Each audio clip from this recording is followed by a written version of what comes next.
Let's get started. I'm going to take a master class. There we go. Hello, everyone.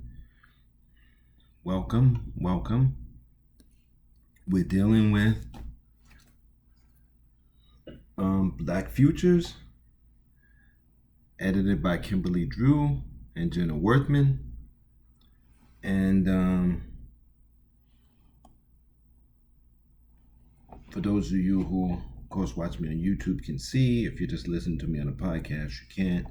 But we're looking at some of the artwork, and this artwork is, and if you want to see some of these, if you're listening, you want to see them, you're going to have to go to my Patreon, patreon.com/Connerson Center.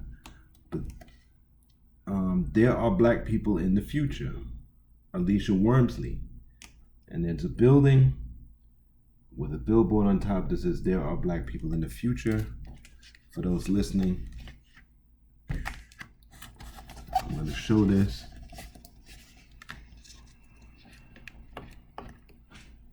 And we're going to talk about it. So I talked a little bit about this in the last podcast, and it's, do we have a future? Will Black people be in the future? And my forecast is kind of bleak because I'm looking at what is. I'm talking to and listening to and dealing with Black people of all different groups. Those who have, Black people who have a little something, they might make it, but even those people are feeling a lot of stress, a lot of anxiety. Because in the United States, most Black people who have a little something, even Black people who have a lot of something, your entertainers and your athletes, most of it, that's where it is. The masses look up to them in a way and really rip them apart when they stand up for their class position. We somehow think that Black wealthy people are different, but they're just as greedy, just as selfish, and really look down on you just as much as white ones do, if not more. But that shouldn't be a surprise, because if we're really honest about it, I don't know what has happened to us, but we look down on each other really badly. There's no value. I always say that white conservatives see us as 3/5 human, white liberals see us as 4/5 human, and Black people treat each other like 2/5 human. So that's what we are. And trying to live life as a whole human being when you're Black is almost impossible in this society. It takes so much energy away. That's how come we lose so many good Black people. Again, a lot of stress on us. It's not really a lot of space. We have to make the space for ourselves, then live in that space. We have to build our own institutions, our own systems, and then use those systems to function, because you don't function in complex societies as an individual. You function as a member of a group. You function in systems and institutions, period. And when you're thoughtful and you try to live as a full human being, it just becomes clunky, and, because everybody else is at savage level. So because one of the things about what I said about 4/5, 3/5, and 2/5 is we're starting to believe that's what we are. We're starting to believe all we can be at most is 4/5. And you look at some of these celebrities that are multimillionaires who have reached $1 billion, they're terrified. They're terrified. So they don't think that they're powerful and strong enough when white people are in the room. And so it's because of that I am a little bleak on the future. But if we're going to talk about Black people being in the future, here's what we're going to have to do to survive. We're going to have to be more thoughtful. We're going to have to be more conceptual in our living. Because this thoughtlessness, I'm not going to think about it because I don't want to think about it, and I'm just going to drift through life. For a long time, people rewarded that. The ruling class rewarded that, particularly in black people. Just be mindless. Be mindless drones. Be chattel. And they would pay you very well to do it. To go on the job and be incompetent. But now we're moving into an era where we need to be thoughtful. We're in the information age. We're in the thought age. We're in the intelligence age. Okay, so we need to be thinking. So that's one thing. And when I say think conceptually, we need to understand that there's injustice in the world. And that you have to meet that injustice with justice. There's indifference in the world that leaves people out, and you have to meet that with empathy. Not just sympathy or I feel sad, empathy. I'm in that person's shoes. How can we fix it and solve it? We have to meet mediocrity with some creativity. Support creativity. Support people when they come to you. And they don't have to be, and here's another thing. Stop scheming. We want to try to get out of our predicament with schemes. Because we're in a predicament. We're in a pit of just pathology that is enormous. But we need to think our way out. Because scheming, you just dig a deeper hole. And this whole idea that you can invest in something and just make $1 million and hit, if you want to do that, play lottery. But there is no social lottery. To do social work, you have to do the work. You have to create the institutions. I create content for my institution every day. Because I know if I'm going to be an alternative to the school system, the prison pipeline, the prison system, I have to have content every day. Unless I go away or something like that. So even when you don't see me on podcasts or do a video, I'm creating content. And if you don't see me doing videos for this channel, I'm doing it for another channel. Or I'm creating classes for, or go on my Patreon. Okay? Or I'm writing a book. Or I'm writing scripts and screenplays so that we have decent images of ourselves. Or at least there's content for producers that have decent images. You have a lot of producers and directors out here that are looking for real content. I have it. Now, you're ignoring it so far, but eventually I'm here. You can come to me. You can get some real scripts, some real content. I even started writing song lyrics. And because I write poetry a lot. And you know, singers have great voices. You have musicians, but no content. Some of the song lyrics are terrible. You know, and the people have gotten so accustomed to terrible that they don't even know what good is anymore until they really hear it and say, well, man, that's fantastic. And sometimes what people at savage level think is fantastic, it's just good.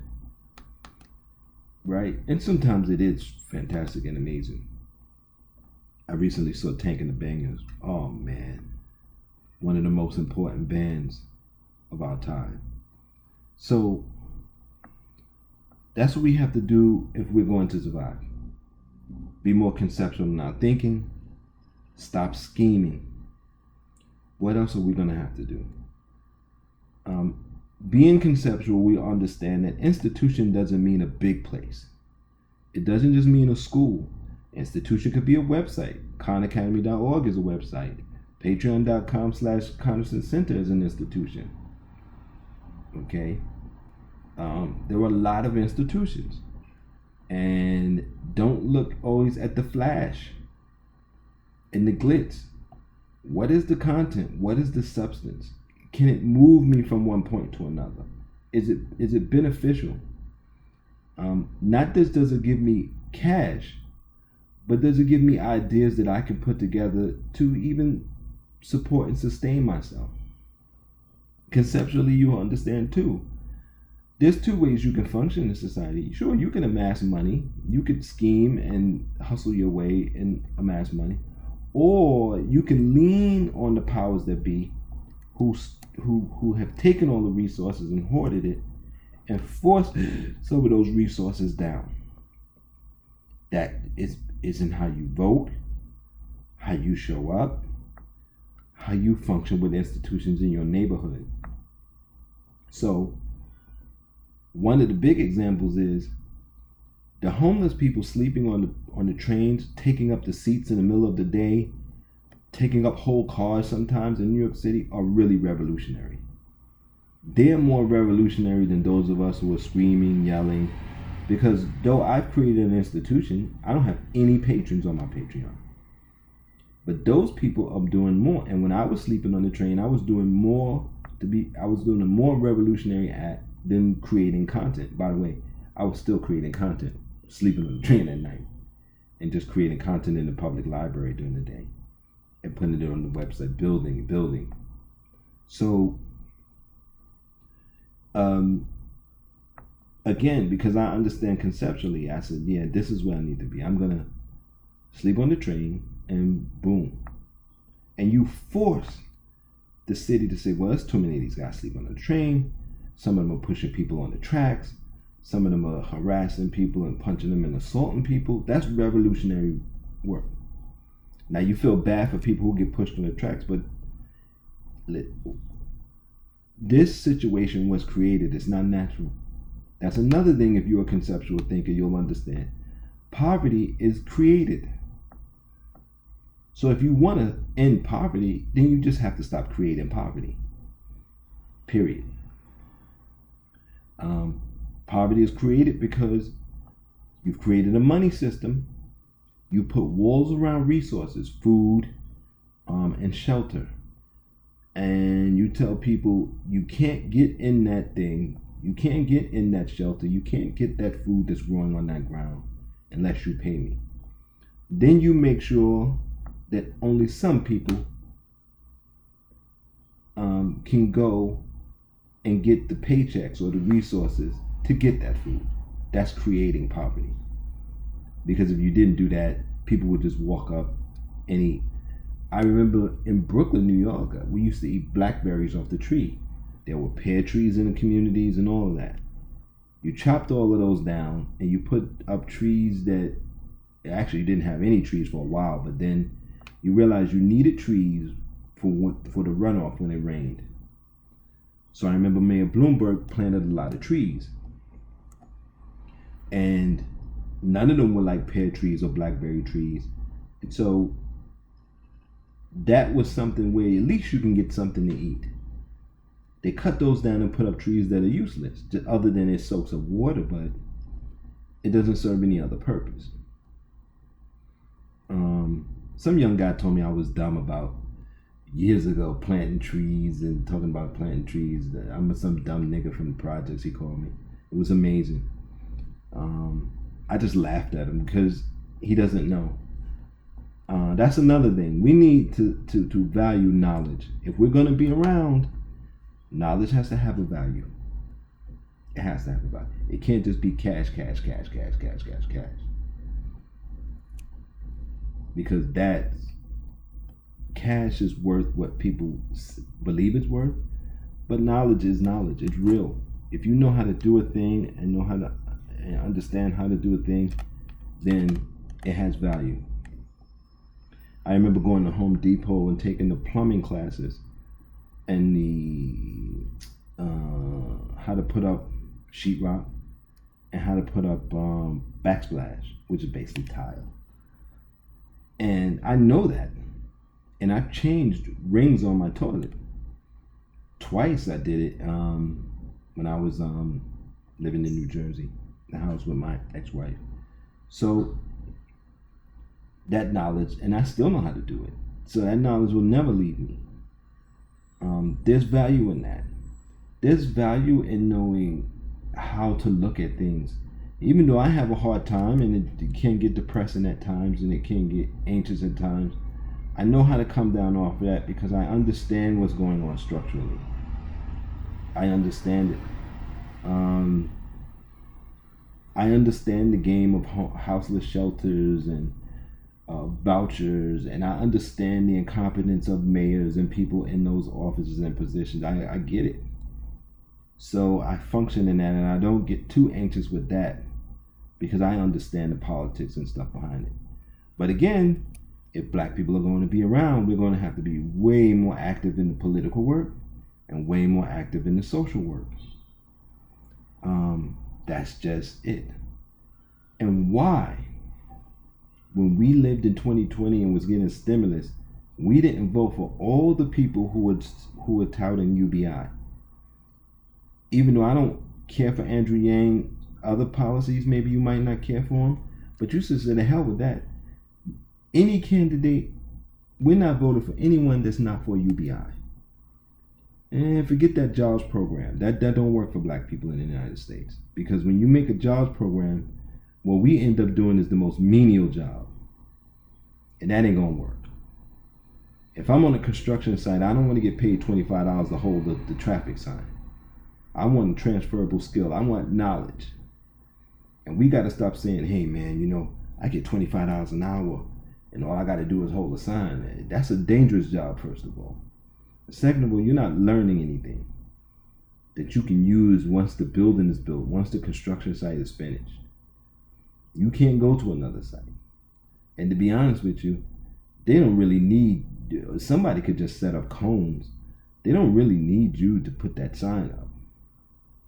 So I can imagine that's going to go away pretty soon.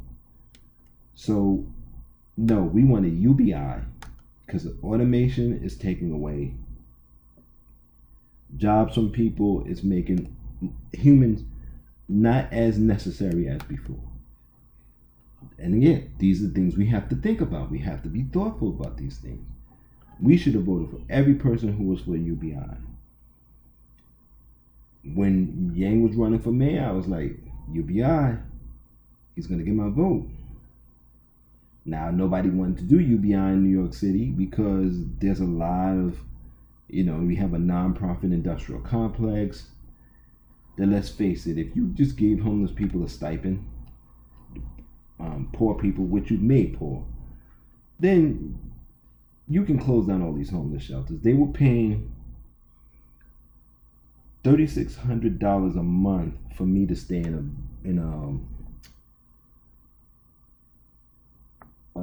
on a cot in a room with a guy who was just dirty. Oh, terrible. And there were mice in the place. We were starting to get roaches in the place. In my room was by the kitchen. Now we tried to keep the places clean. Oh yeah, 2 regular house bathrooms, not industrial bathrooms, 2 regular house bathrooms on each floor, and each floor had anywhere from 15 to 20 men.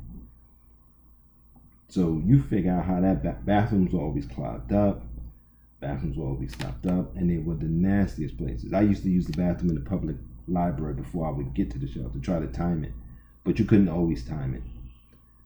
I kept ammonia with me or bleach, and I would ammonia everything when I went in the bathroom, just spray everything down and use it.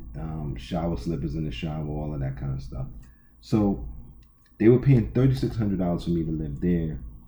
They gave me a voucher. They're paying $2,000 for me to live in this slummy kind of place. But at least it's my place. I have my own bathroom. It's a studio apartment. It's a little slummy. The people who run it are very incompetent. The management company, very incompetent. So I probably will be out of here soon. So we'll see. But this is the thing.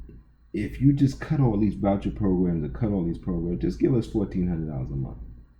Even if we can't pay rent with it, we'll work it out. I know I was staying in Airbnbs for like $1,000 a month, usually $1,100 a month. And I had my stuff in storage, but I was able to work and make a little extra if I could.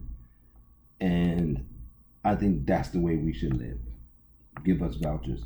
And by the way, if people are irresponsible with their vouchers, then mayors need to take all the money that they're spending on homeless shelters and all that and create hospital type settings for the mentally ill and the drug addicted and those kinds of things, and have them in there with counselors and things like that.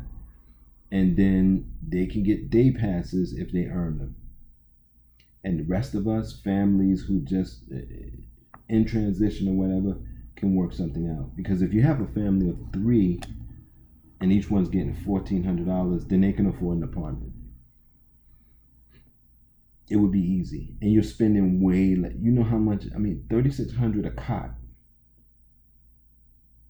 Well, it was $1,800 to $3,600. Someone told me it was $3,600, $1,800 every 2 weeks, because we were in a former hotel, and I kind of believe them. So $3,600 for me, $3,600 for the guy, and you could have paid. New York City could have rented apartments all around the city at market rate and just processed us and sent us to the apartments to live for what they were paying for us to be in these shelters. But the shelters had social workers, a mental health counselor, director was there. Everybody was on site, and this was a smaller shelter. Security guards. And I'll say the only ones that was good, well, our housing specialist was good. He was good, but then he left while I was there. The woman who worked in the kitchen was excellent. Our food, and she was licensed too. She treated us like human beings, and that was it. And then I had a mental health counselor that we would talk, and so he was cool. He had some old-fashioned ways, but he was cool. So, again, we have to be more reasonable. We have to be more demanding. We have to be, if Black people are going to be around in the future, this is what we're going to have to do. We're going to have to just be more demanding and more thoughtful, more conceptual in our living. This is the way out. And if we're not going to do that, we're not going to be around. Things like our health. And I see more of us are starting to take health into our own hands, which is a really, really good thing. I am happy about that. Eating better, trying to exercise more.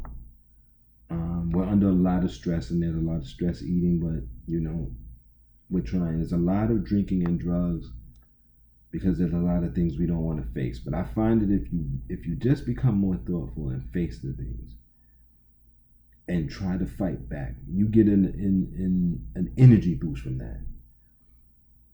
So me running my institution gives me the same high as someone who has to smoke the weed, has to drink all the alcohol.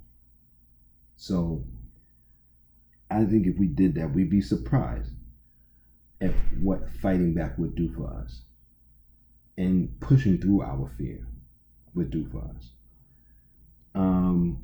But those are some of the things I think that we have to do if we're going to be around, if we're going to be in the future. Because you just can't speak a thing and say, well, I've spoken and it's going to be. There's going to have to be some work being done. We're going to have to will ourselves through it and do work.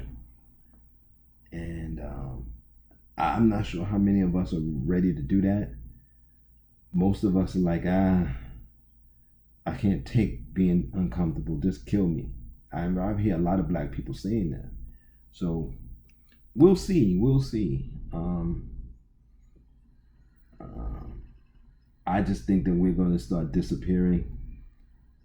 And those of us, or those of our children who can make it, will probably be in other communities with Spanish-speaking people, Indian people, white people, if they'll take them in. We'll see. And hopefully they'll make friends in school and things like that, and that's how they'll push through. Or, maybe we'll wake up. I never say never. I just don't see it yet. And then just because I don't see it don't mean it's not happening. I just don't see it. When I walk out, I'm in Queens, a lot of immigrants, a lot of Hindus, a lot of Spanish speaking, and they're all functioning and doing things. African people are here too, some. But the Black Americans are all nodding out, sleeping in the park, sleeping under trees and sleeping in the subway station. So that's what I see every day, because I go for a walk every day. And so that's where my thing comes from. I'm on the train, I'm listening. I'm on the bus, I'm listening. I'm in Manhattan, I'm looking. I just got back from another city. Same thing. Black men wanting the street, sleeping on the street. Every city I've ever been to, the same thing. So are we going to ever deal with that, or are we just going to shrug our shoulders and say, well, that's just the way it is? And if we shrug our shoulders too much, then we're not going to be around. Because we must start creating spaces for ourselves as groups, not just individuals. Okay? Because if you do that, then our population will be counted in individuals. You understand? So it'll be few here, few there, and that's it. So again, I was dealing with Black Future, edited by Kimberly Drew and Jenna Wortham, and I think I'm going to do some more from this book, and we have some other books that I'm reading and getting into, and we'll do more podcasts. And I'm going to try to see you Tuesday. I think I should be able to do one Tuesday, and I might be able to do one Thursday again. So we're going to see. We're going to push. Happy Labor Day to everyone. Take care of yourselves and be safe. Okay?